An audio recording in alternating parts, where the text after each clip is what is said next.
Technological and moral, is inescapably familiar to us. For anyone born after the invention of the steam engine in the early 1700s, a steady series of mechanical and social changes, from the train and telegraph to the American and French revolutions, imbued each person with a sense of inexorable advancement. And it is these kinds of changes, James Gleick argues in his new book Time Travel, A History, that gave us the idea that we could literally travel to the future. Number 5. A photo was taken in 1940 of a crowd watching the reopening of the South Forks Bridge in Gold Bridge, Canada. When a portion of photo is enlarged, one man sticks out in the crowd. He appeared to be wearing modern clothes that critics claim were definitely not the style of 1940s. The man is wearing sunglasses and what looks like a cardigan of sorts and a t-shirt. Its authenticity was proven by NTV in Russia in 2010.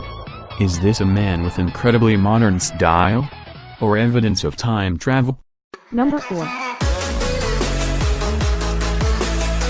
You probably haven't seen Charlie Chaplin's The Circus, much less the extras found on the DVD version, but in one of the scenes you'll see a person talking on what appears to be a cell phone at the movie's premiere in front of Grauman's Chinese Theater.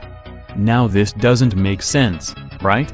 How can a cell phone work without the accompanying tower and networks in 1928? But not many have considered that this device could be from the far future, running on technology we cannot yet comprehend. Or, there was more than one time traveler, and the device is just a simple two-way radio. Number 3.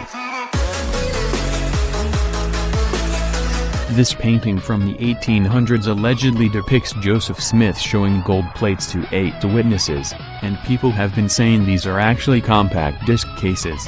Clinterestingstuff.com says, 2 modern CD-ROMs are documented and described, circa 600s, in the Book of Mormon. This establishes that time travelers took 2 named mid-1990s CD-ROMs back to the past many times. It is noted in the Mormon Chronicles that these objects were placed in a box. Time travelers turned up to Joseph Smith and showed him where that box was hidden. He opened the box, noted these artifacts, and had a picture drawn of him holding 2 plates. He described the artifacts as here were 2 stones and silver bows, and these stones, fastened to a breastplate, constituted what is called the Urim and Thummim. Number 2. One evening in mid-June 1950, at about 11:15 p.m., a passersby in NYC's Times Square noticed Rudolph Fentz, who looked around 30 years of age, dressed in the fashion of the late 19th century.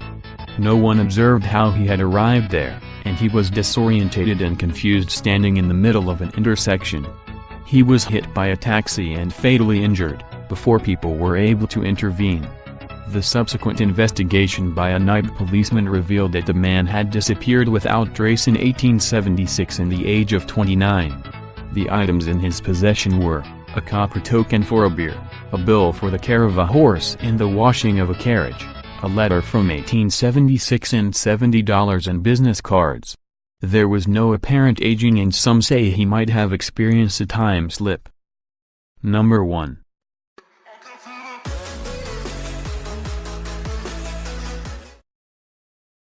When Chinese archaeologists opened a giant coffin of what was believed to be an undisturbed, 400-year-old seeking tomb in Shanxi County, they discovered a small watch-shaped piece of metal, with the time frozen at 10:06.